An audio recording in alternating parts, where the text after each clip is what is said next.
But let's get into talking about parties in the US. So, this is a comment that popped up on, I think it was the most recent video on Bernie Sanders, the Bernie Sanders and the lesson of Occupy Wall Street. And so there's a timestamp, and they wrote, I was too naive and joined the CPUSA, and we were expected to do literally just that. What were they referring to? Voting for the Democratic Party. That's what CPUSA will tell you to do. You join the 2025 CPUSA, they will tell you to vote Democrat. Now, that's not Marxist-Leninist. Okay. My response to that is this. Now that people can study Marxism-Leninism and create discussion groups about it online, I think Socialism for All is a good example of that because we do a lot of theory, we do discussions, and people are actually listening. You know, not as many people listen to this as listen to like drama streamers, but there's people listening. We're up to 35,000 subscribers now. Hey, you know, that's respectable as like a small, medium channel. It's not just nothing, is the point. There are people actually listening. We can definitely do that kind of studying and discussion online. Then I think also we need to stay active in local organizing while also starting to knit together the anti-revisionist Marxist networks that will form the vanguard party of tomorrow. So, spoiler, I do not see a party currently that I think is clearly the vanguard party that everybody should go join. So, you know, not having a satisfactory out-of-the-box solution, what do we do? Well, let's continue my response. I believe that for now, if less experienced comrades are going to be in organizations with elements of liberalism, which to me is all of the communist parties, it's better and safer that that liberalism is openly understood to be such rather than dressing it up. And remember, I'm talking about less experienced comrades here, which is a lot of people. It's safer to have whatever liberalism is out there openly understood to be such rather than dressing it up as Marxism-Leninism, which is what the revisionist parties do. And others may disagree with that, but that is my honest view. And I've been saying this for several years now with that exact reasoning, is I've been pointing people, and there's a couple of different reasons for this. It's not just that there's not a clear vanguard party. Well, there's a couple of different reasons we'll discuss in just a minute for that. Part of it is I'm running a YouTube channel that I'm hoping to make as useful to the most amount of people I can possibly make it useful to, while actually sticking to Marxist unity, and, you know, having that specific focus. I had originally tried to have the channel be more of a left unity thing. The anarchists quickly showed that was not going to be possible. And so, because my inclination was more toward Marxism-Leninism, that's what I said. It was anarchists or nothing. And, you know, so we got rid of the anarchists. Running a channel that is trying to provide public-facing resources that are going to be useful to lots and lots of people. I don't want to steer people into some niche group that blows up 6 months later, you know, and a lot of people get hurt in the process. I'd rather just see people get active, because I think a lot of people are terminally online now more than ever. People are addicted to their phones and not doing enough in person, which, again, when I got active, you didn't really have there wasn't that much going on online. So you kind of had to go to stuff in person and actually talk to people. Now there's this added danger of like people just getting caught up in terminally online things. And I don't want to encourage that. I want to encourage people, go get involved in things in your community, meet people in person, find out about projects that aren't advertised online, and just increase the general level of struggle. And then meanwhile, while you're in your groups, which in the United States are almost undoubtedly not going to be Marxist-Leninist, but you need to be active in what is there. Also do your online studying, have your discussion groups. If you can form like a faction or something within, among comrades that you meet in a real life in-person organization who are also interested in Marxism, and you get a little study group going, great, do that. You know, I would totally encourage that. I don't think we have critical mass at this point for there to be a huge communist movement, let alone one with deep roots to the labor movement. I mean, there kind of isn't a major labor movement in the first place. So we're at a really preliminary stage, and I think that people outside the U.S. in particular really don't understand that. I mentioned this before. I had a patron who previously was supporting at the $20 level, dropped down to the $2 level over disagreement, because I said I would rather see people just engage in kind of big tent mass party stuff while studying, obviously, Marxism-Leninism in their spare time, like online or with a small group of people.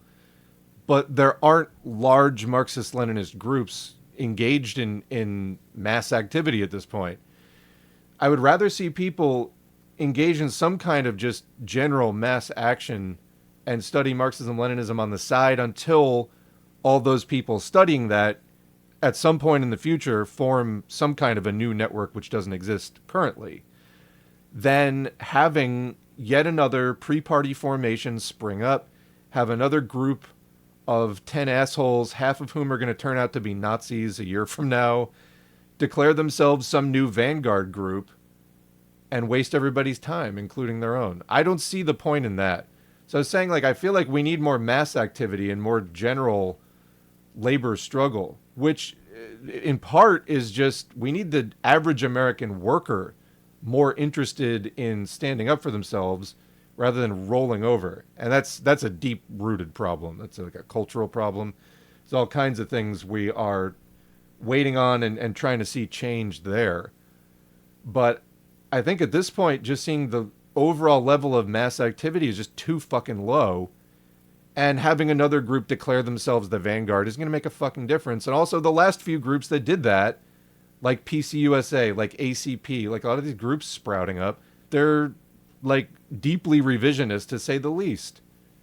So I don't see really the point in that. And I think that there's got to be more overall activity to get the class consciousness up and just get the spirit of resistance up before anything useful is going to come out of that.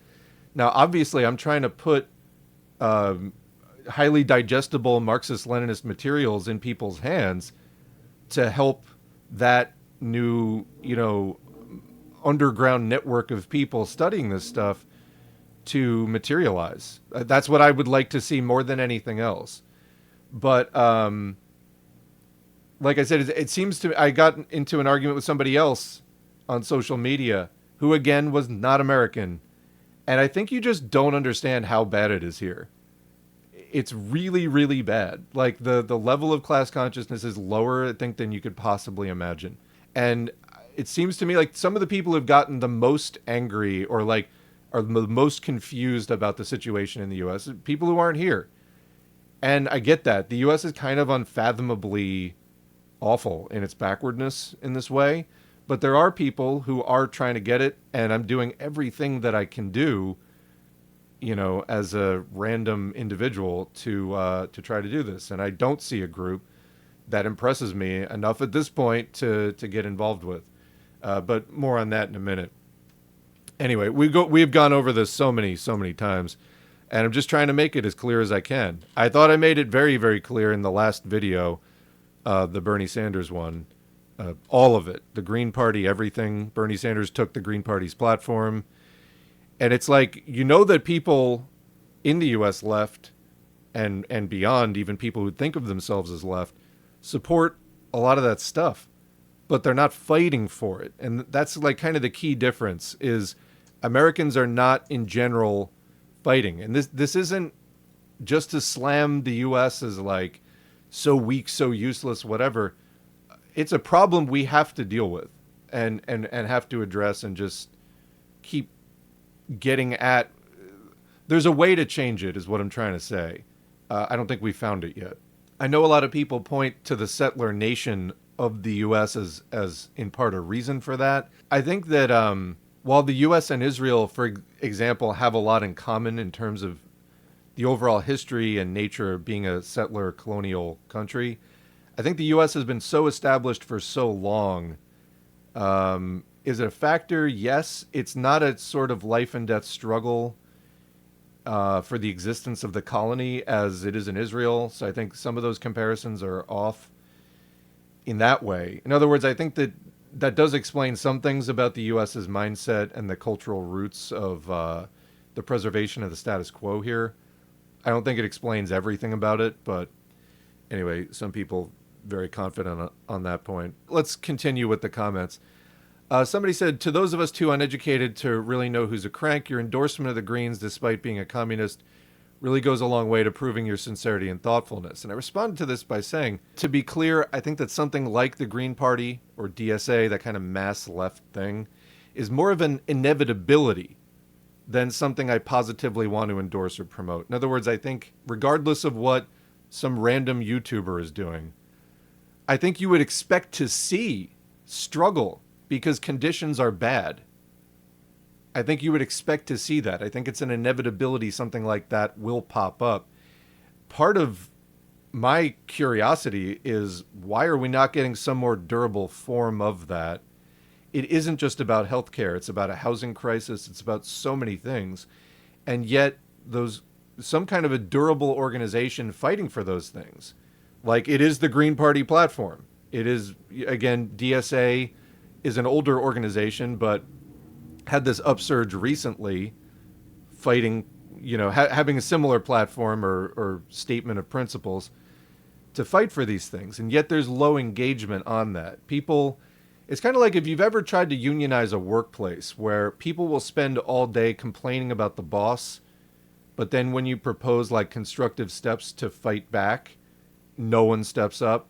The US is kind of like that, but on like an entire countrywide level.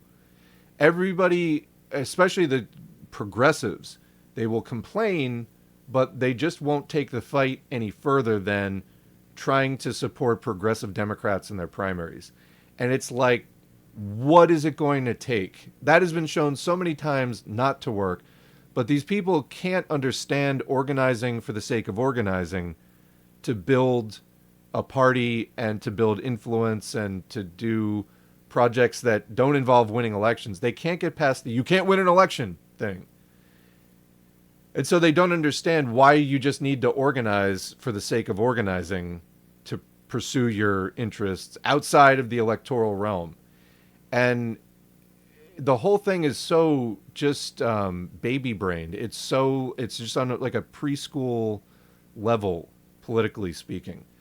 But anyway, I think that something like the Greens or DSA, that mass left thing, is more of an inevitability than something I positively want to endorse or promote. I am a communist. I think that something like that's not going to go the distance, and we ideally would want communists steering something like that. So in a sense, the development of a vanguard party and the development of a mass party does go in tandem. But again, I think we have a situation now where we are having some success on this channel doing direct education. I'm not a party. It's just a YouTube channel. It used to be, if you really want to like study the works of Lenin, you had to join a party. Now you can tune into YouTube, and then I will tell you, go get involved in what's there. And so there may be a new route to it. I don't want to oversell the use of the internet here, but it seems to be working to a great extent. I see people having discussions about communism now I never saw 10 years ago. So I do think that that is accelerating, that's intensifying. And we want to keep that going. And I do think something's going to materialize out of that. Like, the quantitative change leads to a qualitative change eventually. I think something qualitatively new will emerge at some point, which is why I'm just encouraging the quantitative aspect at this point, because we don't even have like a sustained SOCDEM party. When you don't even have that, what does it say about the overall level of struggle? And then people are like, what do you care about where SOCDEMs organize? You're missing the point. It's that people are just laying down. That's the point, okay? That's the problem, is people are just laying down. I would like them to stand back up again. Then, through the struggle, we can convince them to organize our way as communists. But if they're laying down, that's the worst kind of position they can be in, and that's where a lot of Americans are. So you may not understand, please, you're invited to spend some time in the United States. Wouldn't actually recommend it, but if you want to understand, come here, check it out. It fucking sucks beyond your wildest imagination. Anyway, What I do endorse is people taking next steps in organizing, keeping this process rolling along. And if somebody's kind of more like in a DSA green, not Marxist-Leninist headspace, and they're not even organizing toward those ends, I would encourage them to at least do that. We all start somewhere. You know what I mean? You don't necessarily pop out a communist. Some of us do. Great. But not everybody does. But to say that there's not communist, at least future allies in the Green Party, there's not future communist allies in DSA, I think is just wildly short-sighted and inaccurate. There's at a minimum, there's future communists in the Green Party. There's future communists. There's current communists in the Green Party and in DSA. That there's nothing else going on around them. So that's what they're involved in today. We do want to build networks for tomorrow, which are going to be explicitly communist and, you know, have an actual vanguard party. We need a labor movement as well. But what I'm talking about is keeping this process rolling along. Whatever step you're on, take the next step as soon as you're ready to take it, you know? And that's the cause for concern for me, is that so many people will support a Bernie Sanders type platform, which again was stolen from the Greens and then slightly watered down. Yet where is the sustained struggle for that? It's all being channeled into the Democratic Party where nothing can happen. There's no internal democracy. That party is run by the 1%. It's all just it's just to mess with you. It's to mislead you. So, like I said, what I do endorse is people taking next steps in organizing. If your next step is to become a communist, excellent. We're here for it. Why do you think we started this channel? Why do you think we're doing these readings? Why do you think we're trying to foster that? Why do you think we're trying to help you connect with other people like that? Of course, that's what we want to see. But the concerning thing is the refusal to engage in something even like basic organizing that's not even the kind of democratic centralism we would ultimately need to see. And that it may take an experience in a non-DemCent organization to like realize why you need that. You know, the refusal to engage in something like that, even though many agree with its platform, I think is a hugely concerning failure. So yeah, if that's what's going on in your area, do it. And just take this thing. We got to keep building. We got to keep it moving towards the thing we need to get to. And we're really far from that. But as the saying goes, the journey of 1,000 miles begins with a single step. And we got to keep it moving. So many people are giving up and laying down before they ever really try. That is the focus. And I'm glad that you spend your whole day like reading, you know, just you get up, it's 10 hours of like the most cutting edge Maoist texts. Congrats. What do you want, a fucking parade? Most people are not doing that, but we're trying to change the culture to get people to even understand what the fuck is dialectical materialism. You know, it takes time. It takes time for the word to spread, for it to catch on, for people's minds to change, for people to learn it. It takes a while to incorporate that. And then for people to get a good opportunity to get hooked up with some kind of organizing and to participate in an action and things like that, it takes time. We want it to move as fast as possible, but yeah, I mean, what do you think we're doing here? So anyway, I was going to call this section a tale of two comments because, so we have on the one hand, and this comment on the screen, I would not count as one of the two. But that first comment, and I'll just put it back up for the sake of, because I'm talking about it. We have on the one hand people saying, I joined CPUSA. They told me to like be a Democrat, basically. Now let's look at the other comment. Because obviously that was an unsatisfying experience for that person, right? That's the problem. I don't want to recommend that. I don't want to recommend people go do that. Because then they're going to come back and they'll be like, you're a shill for the Democratic Party. Well, I don't want that. Again, as I've said, it's not really for me to decide where people have a best fit. What I have been telling people is if all that's going on is DSA or the Greens, at least do that and meet who you can there. And obviously keep studying communism on the side. That's why do you think we keep putting the videos out? Anyway, here's the other comment in the tale of two comments. I think that advocating for people to go spin their wheels in a non-revolutionary party like Green Party or DSA is a fundamental misunderstanding of Marxism-Leninism. I'm still very confused by your stance on this and have been for a while. I'd rather see people in literally any, key phrase, literally any Marxist-Leninist party. Now, I guess this raises a lot of questions about what makes a Marxist-Leninist party. Like, you have to adhere to certain policies and practices and a basic outlook that a lot of the parties don't. At which point they're calling themselves Marxist-Leninist, but are they? This goes back to what I said before about, I think that if you're doing liberalism, better not to call it Marxism-Leninism. That's confusing, especially to newer comrades. So my philosophy, and you might disagree, but my philosophy, and it's genuine and sincere, is I think that that may do more harm than good for a lot of people. And at a minimum, what I keep hearing about CPUSA in particular, which is like the Communist Party of the United States. It was, the old Comintern Party. It's supposed to be the official party. There's, of course, a lot more now, but supposed to be the official party. And what I keep hearing is people get involved for a year or two, and then they finally just can't take it anymore. But it's always the same problems that lead them to quit. They're not doing Marxism-Leninism. They're opportunists, they're liberals, and it sucks. That's what I keep hearing from people. So, I'd rather see people in literally any Marxist-Leninist party, they said. They continue. People will not even get political education nor political maturity out of them, meaning the, quote, non-revolutionary parties, as there is little study or struggle. See, that's not true. When I was involved with the Green Party, granted, this was a different decade, but I mean, at that time, the Green Party that I was involved with, if there was some action going on in the area, the Green Party was there every single time. All the anti-war stuff was really big then.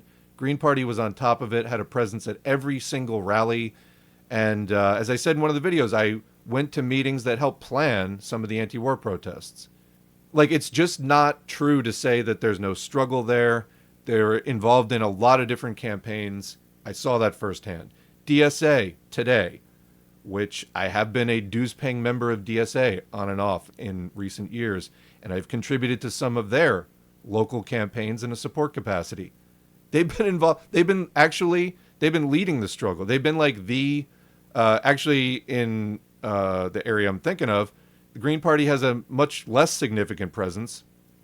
Again, kind of died out around the time of Occupy. DSA took over in 2016 because there was a huge Bernie contingent. And DSA has since been launching all kinds of initiatives.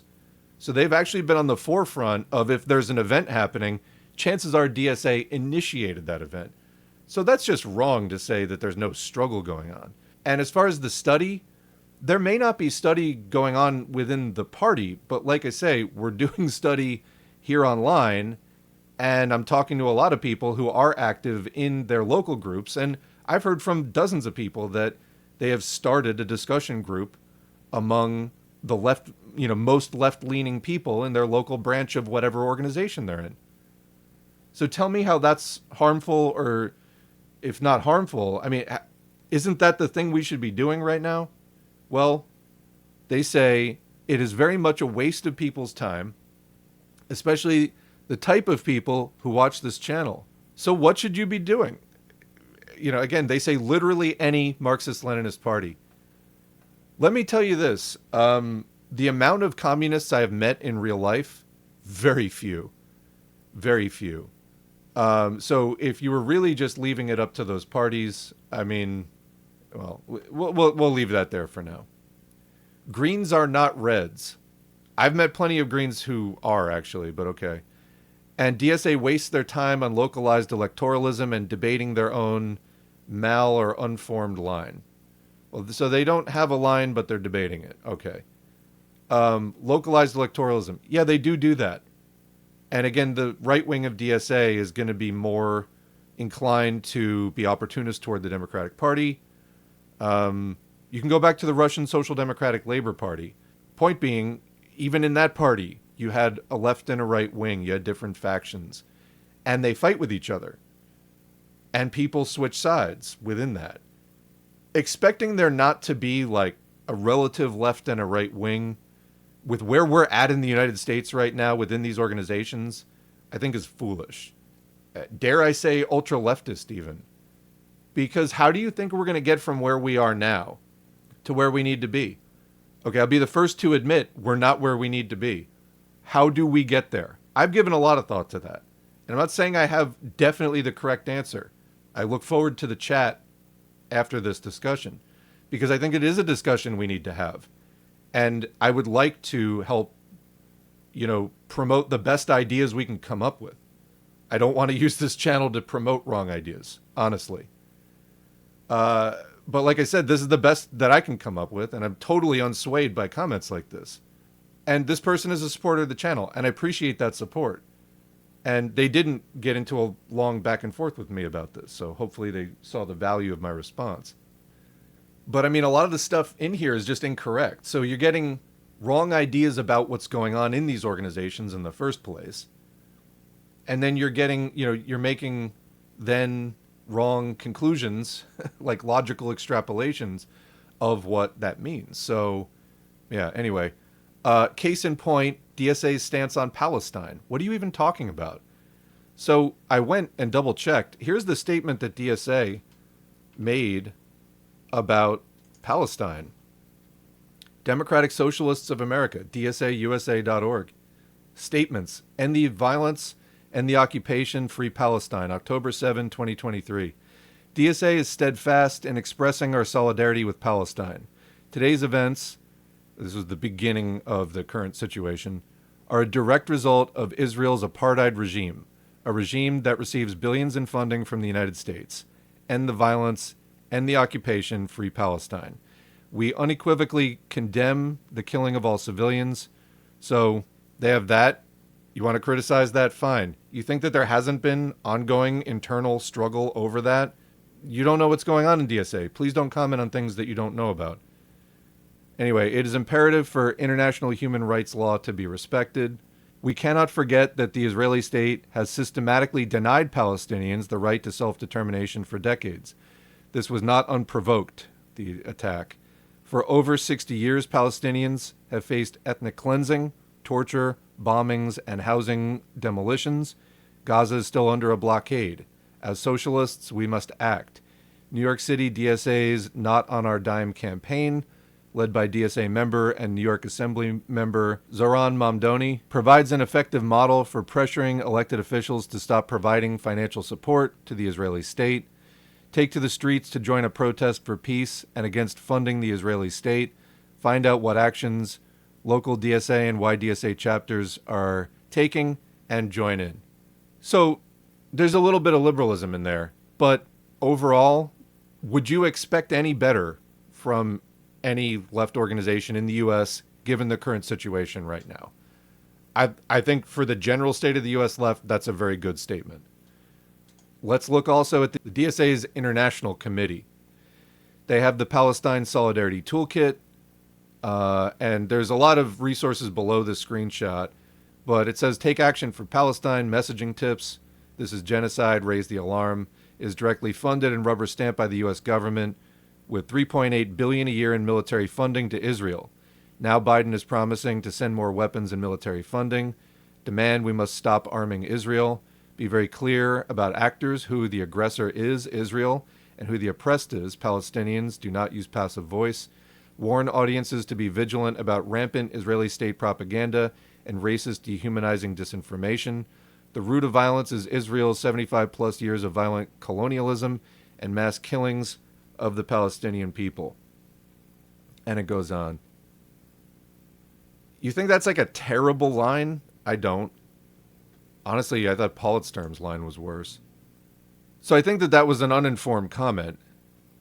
Anyway, so I wound up a couple days ago making a post about this. Join a U.S. Communist Party. Here are your options. 1, Trotskyites with no ties to the labor movement. 2, opportunists who tell you to vote Democrat with no ties to the labor movement. 3, Chinese social imperialists with no ties to the labor movement. Or 4, Brezhnevites with no ties to the labor movement. Also, there isn't actually a labor movement. Have fun. I mean, it's daunting. That's the point here. That's the joke. Is like, I think we need a reboot. I think we need to do this thing over. That's why I'm taking the strategy that I am, is doing direct education, public-facing education, and then telling people get organized, find each other, and rebuild a vanguard network that can actually, has roots in the existing left and labor movement that can lift this thing up. And I think it's going to take time. I think it's in the process of being built. Somebody responded by saying there definitely is a labor movement, but it's small and fragile, operates largely unseen, and a lot of people and organizations exist to take credit for it or act as a black hole, sucking up any resources meant for shop floor level organizing. I just said, well, this is what I'm talking about. And there's a chart of the union density rate for Australia, New Zealand, UK, and USA. The USA starts at 1960, about 30% of the workforce was unionized. That's down to like 10% today. It's just been in steady decline ever since the 1960s. So with 10% unionization now, which is like an 80-year low, there may be popular sentiment for unions has been rising in recent years. Like more people are supportive of the idea of a union, but actual unions have not caught up yet. The actual rate of union representation is very low still. So that's where we are. How do we take where we are and take it to the next step and the next step and the next step on, and in the process of building power? How do we build that power? All right. So let's look at some of the options. I'm just saying it's a difficult situation. We have our strategy for it that I've been talking about, and I'm seeing some difference here from doing that. But let's take a look. There was a link somebody sent, actually off of, I think it was this Blue Sky post. Somebody sent this tier maker thing. You can see the various logos of U.S. socialist parties or organizations down at the bottom there. And so I put this together. Now, I didn't do an actual, I really need to preface this. This is not an actual tier list like, the ones higher up are better. That's not the point of this. I separated them out into groups because this is actually a pretty good tool for doing that. Let's take a look. I'll bring this up now. And we'll discuss the options. Again, going back to in the tale of two comments, I'd rather see people in any Marxist-Leninist group. There it is. Any Marxist-Leninist party. Literally any Marxist-Leninist party. And I responded to that by saying, no matter how shitty, no matter how revisionist, no matter how actually non-Marxist-Leninist the party is, despite claiming to be, we have a difference there. Okay? And I'm telling you now, it's a sincere difference. I, at this time, don't think that that's better than me doing public-facing education, telling people to get involved, find each other, and build new networks. Because, and there was another argument I got into on Blue Sky with, again, somebody from outside the U.S. I don't think this commenter, the one on the screen, is outside the U.S., but there's somebody else who's super irate about anything having to do with this. And they said, your main task is to reconstitute the Communist Party in your country. And my response to that is, which one? Because there's a lot. Now, if you are talking about reconstituting, just not a party in particular, but try to help bring about the reformation of an actually Marxist-Leninist vanguard group, that's exactly what I'm trying to do via public-facing education and encouraging people to get involved and find each other in real life. Okay, that's literally exactly what I'm trying to do, is contribute to the conditions necessary for the reconstitution of a communist vanguard. If we're talking, on the other hand, about reconstituting a particular party, how do you pick which one? Because there's so many, and let's go through them. So like I said, this is not an actual tier list. That's why I've blanked out the A through F along the side. The one I did leave is I don't know what this is, because I guess starting there, I don't know what that is. It says Edward, I think. Is that like a Bernsteinian party? Because Edward Bernstein, I mean, that's the spelling of his name. I don't even know what that is. I've never seen that before. But anyway, the first row, I put kind of more like what we would call like mass or not specifically communist groups. You have DSA, Green Party US, Peace and Freedom Party, and SPUSA, Socialist Party USA. So those are not specifically communist parties. They exist. They're there. The next group, I put anti-revisionist parties. The ACB, which no longer exists because the NASBAL PCUSA sued them out of existence. And then there's the American Party of Labor, which is an anti-revisionist party. They have a Hojaist type line rather than a Maoist type line. I've had some pressure from people to like endorse that party. I think endorsing any of these groups in the face of a lack of a labor movement, the lack of kind of mass left activity more than every few years, like Black Lives Matter or Occupy, that pops up sporadically. You know, it is what it is. We're making it known to people. First of all, you don't need me to tell you, you can just go look up a group of U.S. left, socialist, communist, and left parties. You don't need me to, look that up, or you don't need me to hold your hand to figure that out. I'm always telling people, find out what's in your area and see if it's a fit. You can do that. Even if there was a party I really liked, I still probably wouldn't endorse them at this point. And that's also due to technical considerations, being that I'm a YouTube channel, and I think it's more strategically wise for me at this point to remain independent of a party. I have seen other channels get involved with parties, and then their output get throttled as a YouTube channel. So think of Danky Kang in particular, who joined PCUSA, and they tried to take over Danky Kang's channel, and it basically resulted in Danky Kang like not getting anything published for like a year. I think probably it's more of an overall help for me to run the channel in a more general way, doing what I've been doing, and interacting with thousands of people that way. I think there's more benefit to that than endorsing a specific party at this point in time. So that's the calculation I made there.